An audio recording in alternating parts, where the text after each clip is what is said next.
महिला सन्मान योजना। नमस्कार मित्रांनो, आपल्या राज्यांमध्ये महिलांसाठी शासनाकडून वेगवेगळ्या योजना राबवल्या जात आहेत आणि अशामध्येच दिल्ली सरकार अंतर्गत महिला सन्मान योजना सुद्धा सुरू करण्यात आली आहे।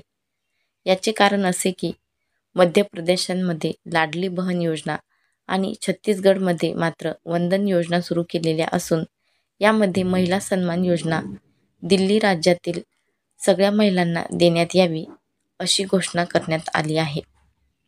महिलांना 1000 रुपये देण्याचे उद्दिष्ट सध्या सरकारचे असून महिला सन्मान योजनेअंतर्गत राज्यांमधील महिलांना जवळपास 1000 रुपयाची आर्थिक मदत शासनाकडून देण्यात येणार आहे।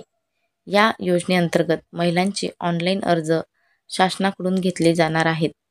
तसेच अर्जासाठी असलेली सर्व डॉक्युमेंट्स, पात्रता ही सर्व माहिती पुढील आम्ही आपल्या लेखामध्ये आपल्याला देत आहोत। महिला सन्मान योजनेसाठी ही असेल पात्रता। जर आपल्याला महिला सन्मान योजना अंतर्गत अर्ज करायचा आहे तर ही योजना फक्त दिल्ली सरकारद्वारे सध्या सुरू आहे। लवकरच योजना महाराष्ट्रात देखील सुरू होणार आहे। अर्ज करणाऱ्या महिलेचे वय 18 वर्षापेक्षा जास्त असावे, तसेच जास्तीत जास्त वय 60 वर्षापेक्षा जास्त नसावे। महिलेच्या कुटुंबातील कुठलाही सदस्य ITR फाईल भरणारा नसावा किंवा सरकारी नोकर नसावा। योजनेची सर्व आवश्यक कागदपत्रे असावीत आणि या योजनेअंतर्गत अनुसूचित जाती, अनुसूचित जमाती आणि दिव्यांग महिलांना पात्र मानले जाणार आहे।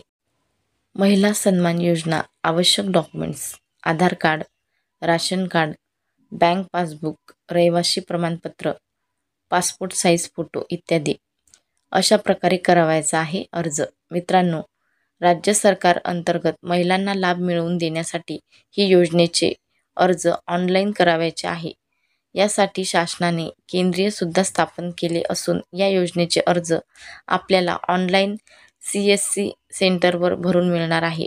तसेच अर्ज विहित नमुन्यात जो आहे तो अंगणवाडी कार्यालय आणि ग्रामपंचायत कार्यालयामध्ये हे फॉर्म जमा केले जात आहेत। ज्या महिलांना या योजनेअंतर्गत अर्ज करायचा आहे त्यांनी अशा पद्धतीने अर्ज करायचे आहेत। धन्यवाद। चॅनलवरती नवीन असाल तर चॅनलला सबस्क्राईब करा।